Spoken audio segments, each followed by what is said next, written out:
তিনি সফল হয়েছেন এবং আমাদের বিদ্যালয়ের নাম গৌরব উজ্জ্বল করেছেন। তো গোরাচাঁদ বাবু এসছেন,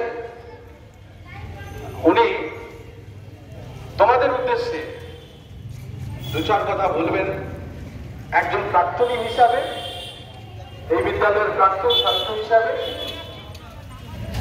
এবং তার কর্মকাণ্ড, সেও একটি বিদ্যালয়ে আছে, কেন্দ্রীয় বিদ্যালয়ে, সে তার কথা শোনাবে। দু চার কথা একটু মন দিয়ে শুনে নাও। আচ্ছা, তার আগে আমাদের বিদ্যালয়ের ভারপ্রাপ্ত প্রধান শিক্ষক মহাশয় শ্রী পার্থরাজ মিশ্র মহাশয়, তিনি তার আগে দু চার কথা বলে দিলেন।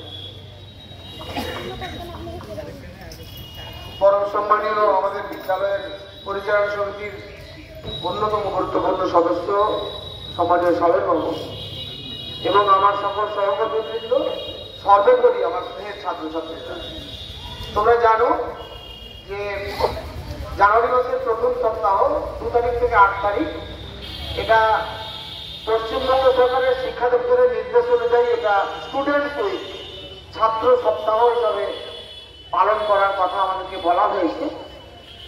শিক্ষা দপ্তরের নির্দেশ অনুযায়ী আমরা প্রত্যেকদিন প্রেয়ারে তোমাদের সামনে কিছু কথা উপস্থাপন করার চেষ্টা করছি, যে বিষয়গুলো তোমাদের জানা দরকার। শিক্ষা দপ্তর তোমাদেরকে যা যা জানাতে চান আমাদের মাধ্যমে, সেগুলো আমরা জানাতে চাইছি। আজকে আমরা যে প্রোগ্রামটা করব, প্রোগ্রামটার নাম মিট দ্য আইকন। প্রোগ্রামটার নাম মিট দ্য আইকন, অর্থাৎ আমাদের বিদ্যালয়ে এমন একজন ছাত্র অত্যন্ত দরিদ্র পরিবার থেকে প্রচন্ড সংগ্রাম করে, লড়াই করে, পড়াশোনা করে, কোনো টিউশন ছাড়াই আজকে সফলতার শীর্ষে পৌঁছেছে।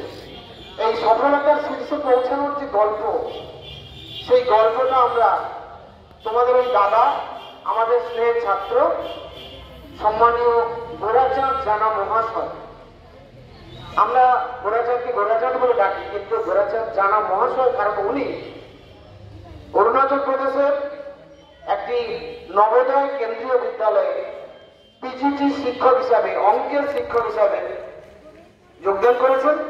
সেখানে কেমন করে পড়াশোনা হয়, সেখানকার ছাত্ররা কেমন করে শেখে, সেখানকার শিক্ষক মশাই থেকে কি কি কাজ করতে হয় এবং কিভাবে গোরাচাঁদ আজকে এই জায়গায় এসেছে, তার সফলতার কাহিনী, তার লড়াইয়ের কাহিনী তোমরা শুনবে, তোমরা উৎসাহিত হবে, তোমরা অনুপ্রাণিত হবে, এই আশা রাখছি।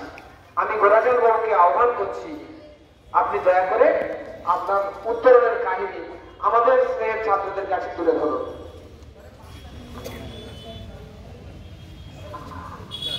ধন্যবাদ স্যার। সম্মানীয় ভারপ্রাপ্ত প্রধান শিক্ষক মহাশয়, অন্যান্য শিক্ষক এবং শিক্ষিকা এবং শিক্ষাকর্মীবৃন্দ, পরিচালনা সমিতির সভাপতি মহাশয়, সবাইকে আমার অন্তরের অন্তঃস্থল থেকে শ্রদ্ধা জ্ঞাপন করি। প্রিয় ছাত্রছাত্রীরা, সবাইকে গুড মর্নিং এবং ইংরেজি শুভ নববর্ষের শুভেচ্ছা এবং অভিনন্দন। সংক্ষেপে আমার সম্পর্কে একটু বলে নিই। আমার নাম গোরাচাঁদ জানা, আমি এই স্কুলেরই প্রাক্তন ছাত্র। 2012 সালে আমি উচ্চ মাধ্যমিক পাস করে এখান থেকে বেরিয়ে যাই।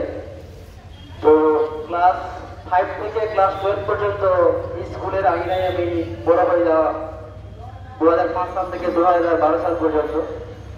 তো এখন আমি বর্তমানে জওহর নবোদয় বিদ্যালয়, অরুণাচল প্রদেশে ক্লাস 11-12 অঙ্কের শিক্ষক হিসাবে শিক্ষকতা করছি।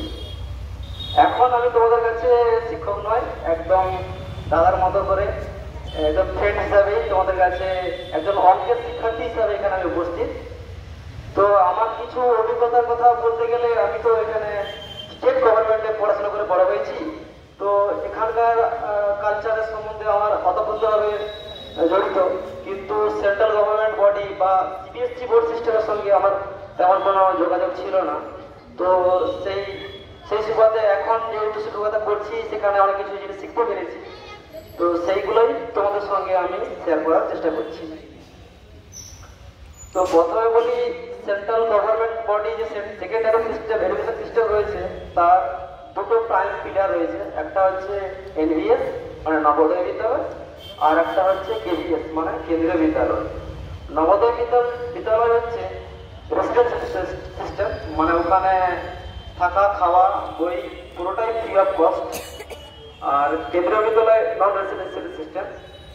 তো নবোদয় বিদ্যালয়ের যে ক্লাসরুম, তার ডেকোরেশন, তার অ্যারেঞ্জমেন্ট, তার রুল রেগুলেশন যদি তোমরা একটু ধৈর্য ধরে শুনতে পারো তাহলে আমি বলতে পারি।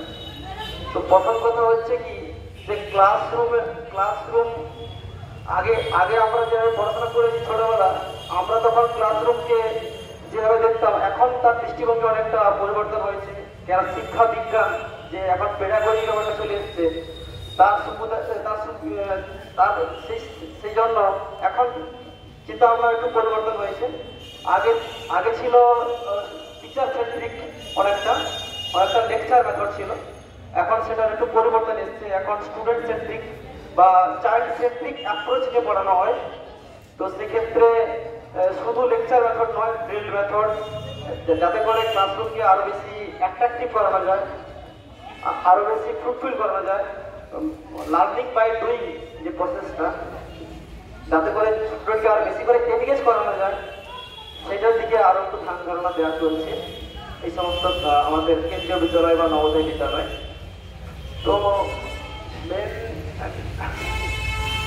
আর একটা কথা যেটা বলা খুবই প্রয়োজন আছে যে এই ক্লাসরুমকে ফ্রুটফুল করতে গেলে